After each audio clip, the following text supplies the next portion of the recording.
distinguished leaders, heads of state, members of parliament, and religious leaders from around the world. You are to be commended for participating in today's Global Rally of Hope, which has brought together delegates from over 150 nations in search of ways to create a more peaceful world. Your efforts are absolutely vital at this time.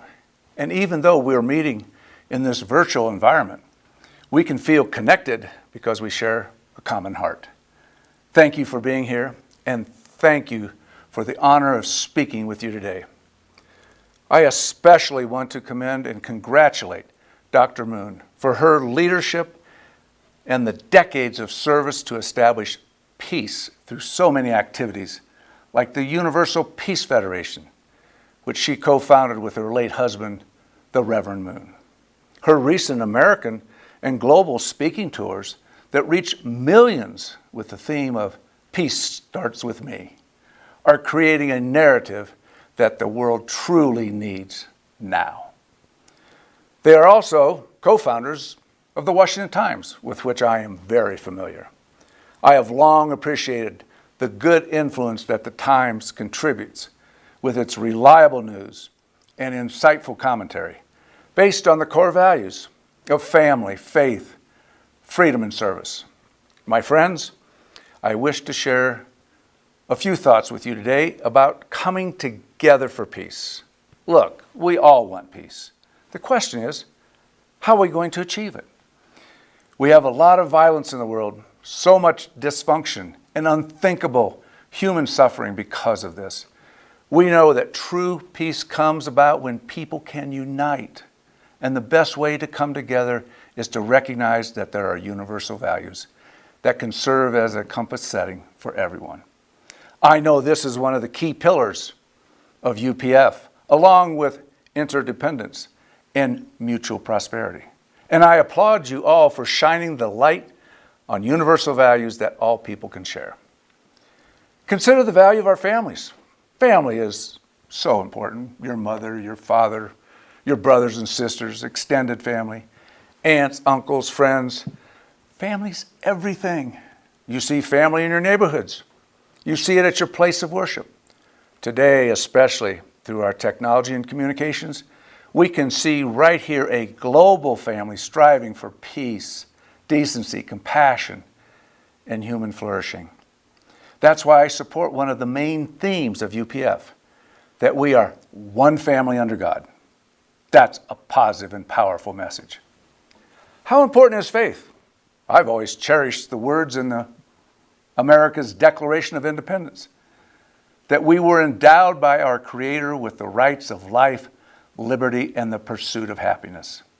It's the most essential value to have faith, a belief in God, and appreciate the gifts that God gives us every single day.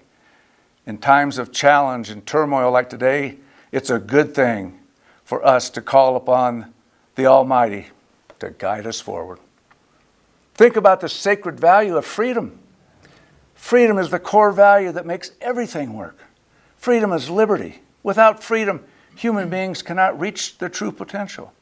Today, unfortunately, many people are not free. The painful division of that special nation of Korea reminds me of those years I had the honor of serving as Vice President of the United States of America. It was the greatest privilege to stand by the side of President George Herbert Walker Bush as he led America and the world through the end of the Cold War.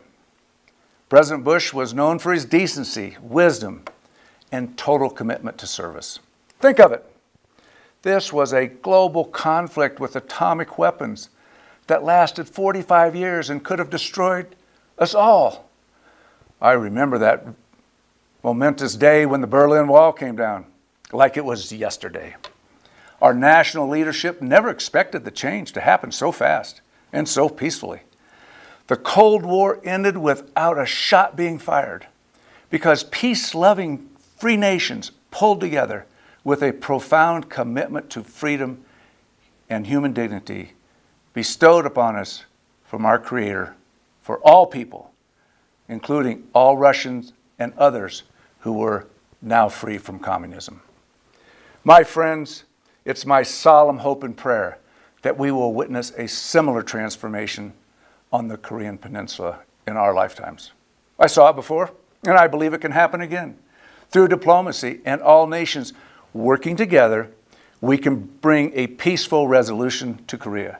The DMZ will be a gateway for Korea's new destiny of peace, freedom, unity, and happiness. And the work of Mother Moon, UPF, the Rally of Hope, and all of you here today will play an essential and decisive role.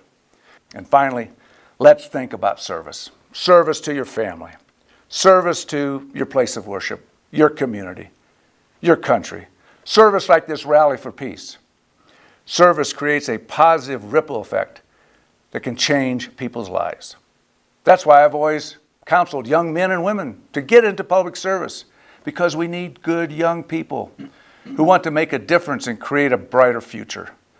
No matter our race, religion, nationality, or political views, when we come together to serve a greater good, as I think Dr. Moon likes to say, live for the sake of others, even the most critical challenges can be solved.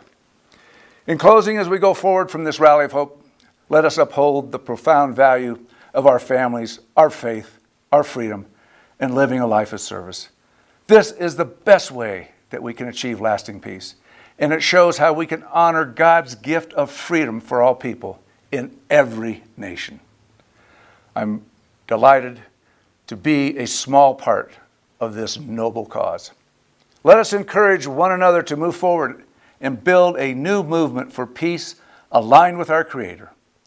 Thank you very much, and may God bless each and every one of you.